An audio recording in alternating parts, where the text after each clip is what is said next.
This is Union Square, San Francisco's downtown shopping district, beautiful bustling area. Now this city was built on gold dust and saloons. And I'm going to take you today to one of the last remnants of a vibrant entertainment center. That's on this episode of the Attitude Adjustment Hour.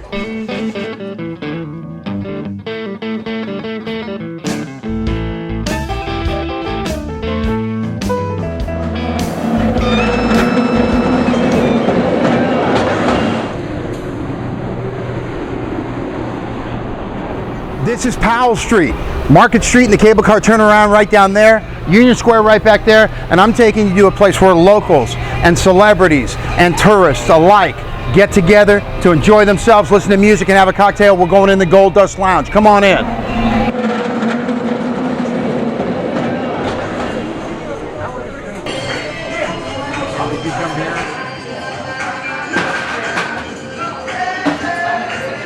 Now this is a saloon. The Gold Dust Lounge has been owned by the same family for over 45 years. I'm Tassio Bovis.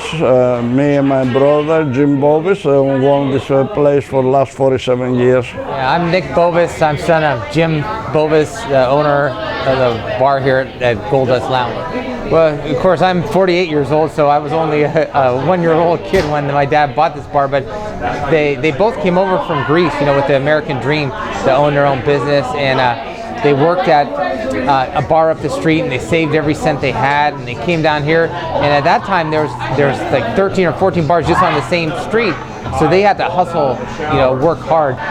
Yes, the Bovis family has owned the Gold Dust Lounge here since 1966, but before that there were a lot of incarnations, all drinking establishments. From the early 1900s, right after the earthquake, this was the Tekau Tavern. He had a place down on Market Street. It was destroyed by the earthquake. They moved to this location and took up the entire bottom of this corner building here at Geary and Powell. It was a dining and dance hall, pretty beautiful as I understand it. And during Prohibition, they were still serving booze, but they got busted so many times that they had to shut it down. Then, 1933, back in business, the Tekau Tavern. Okay, in the late 50s and 60s, this was a burlesque club called Bustles and Bows. And evidently, Bing Crosby, the great bar crooner Bing Crosby, who was a local guy. I mean, later in life, he was living down here in Monterey, playing at Pebble Beach all the time with his golf tournament. His kids went to school here on the peninsula, and he was a silent partner in this place. He brought up a set designer, an artist from Hollywood, to do some of the design here, and you'll see in the lamps, they're old Victorian style, to match with the whole gay 90s theme that was going on during the early 60s. And not only that, he brought in an artist to do this beautiful, beautiful mural that's still up here, where you've got nudes and cherubs just floating above you while you have your cocktail, and that's always a good thing. Originally, before we got here, the bar before the Bustles and Bows, they used to have the girls, you know, and that was part of they come down the pole. There was a change room upstairs, and the girls would slide down the pole, and it was a topless thing. My mom said no way to my dad, but at that time, that scene was moving up to Broadway, so it wasn't meant for downtown. So downtown here, you know, that's why we were able to keep this bar successful. Okay, Union Square was once a really vibrant entertainment district. Now it's mostly shopping, and this is like the last outpost of any kind of reasonably priced drinking establishment in the area. You got your hotels, they're really expensive. They got beautiful lounges, I'll say it, beautiful bars in the hotels around here, but nowhere are you gonna find value for more bang for your buck than you're gonna find here at the Gold Dust. If you don't have the ability for people to buy drinks at that cost, you're actually alienating people of that social class to come down here and have a drink and experience San Francisco. Because if you only have bars and hotels and fancy upscale places, you're not going to be able to have the blue-collar worker or the tourist from another country experience San Francisco at that economic social level, you know. And back in the 60s, this whole strip down here on Powell Street, there were 6 bars alone that were competing for your entertainment dollar, and the Bovis family had it going on with the gay 90s theme and Dixieland music, which was really hot back then. All over the city there were places, Earthquake Magoons, the gay 90s over on Broadway. Right on this block they had a bunch of places, Clancy's and the original Lefty O'Doul's, which the Bubba's family owns, and it's around the corner, like one of the original sports bars. But they had 6 places alone, right on this block, that were all playing sing-along, honky-tonk, Dixieland music. I mean, it was just absolutely a destination, a fun place to come down to. Now, that's kind of gone. There's only a few bars in the area that have anything, and none of them are still like the Gold Dust Lounge. The Gold Dust has seen its share of celebrities. A lot of people have come through the door here. Lee Marvin, Steve McQueen, Jackie Gleason, Tony Bennett.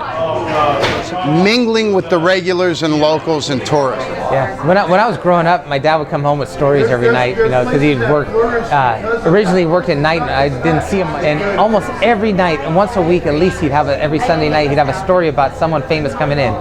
Jack LaLanne used to come in, and I'd watch him Monday morning, and my dad said he was up from Friday, Saturday, Sunday, didn't leave the bar. And the guy was so tough that he could drink all weekend, wake up on Monday without a hangover. Yeah, and he drank. My dad said it was not what you saw on Monday was this guy was a superhero. And then Herb Cain would come in with Willie Brown nightly, you know, 3 or 4 nights a week. They would pull up and, you know, they're always with good company. One famous patron wasn't exactly welcome when she popped in the doors for the first time. Yeah, Janis Joplin, my dad always told us a story that when she came in for the first time, he thought she was some crazy lady with bells and stuff on her hat. And at first, you know, he asked her, you know, let's see some money. You know, so she poured out some money. My dad said, you know, you're welcome to stay and drink all you want. And yeah, and well, it wasn't just for the money, but she was actually turned out to be a really nice lady. And her songs were in the jukebox, and they played. And she actually did a recording here one night. There you go, guys. Next break. And we have rich, famous, poor, you know, middle class, every blue collar, white collar. They all come together here.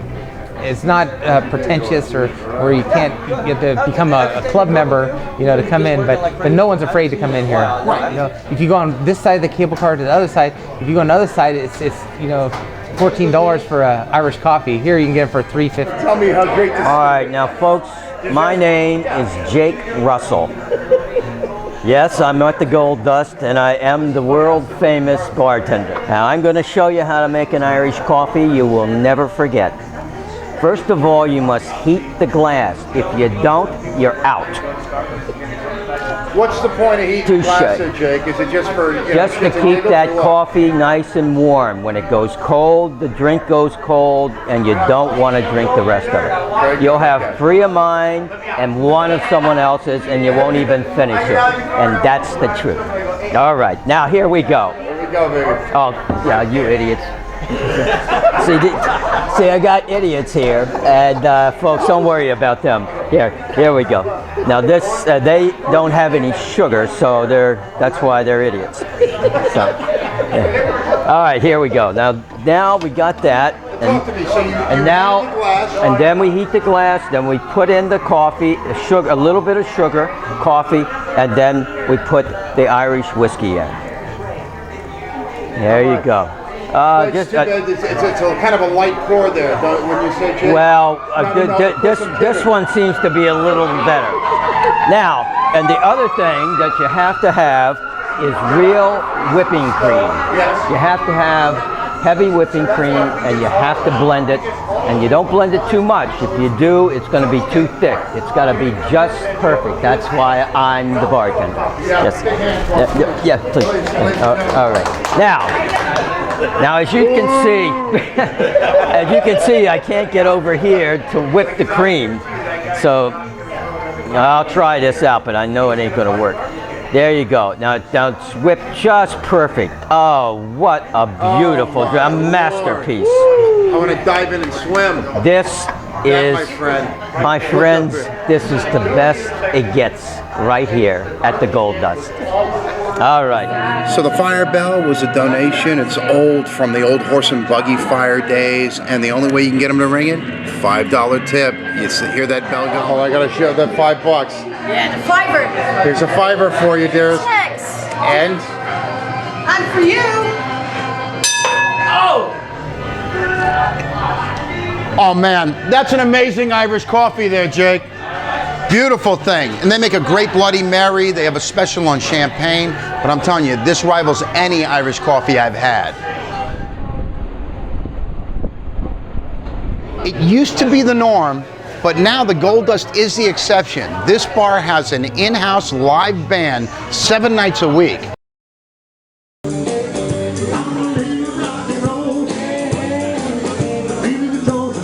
Hold on a second, what's your name? Oh, I love it. Sweet What's your Lorraine. name? Sweet Lorraine, how you doing? I'm Dennis. Dennis. Yeah, it's a great bar. Good bartenders here.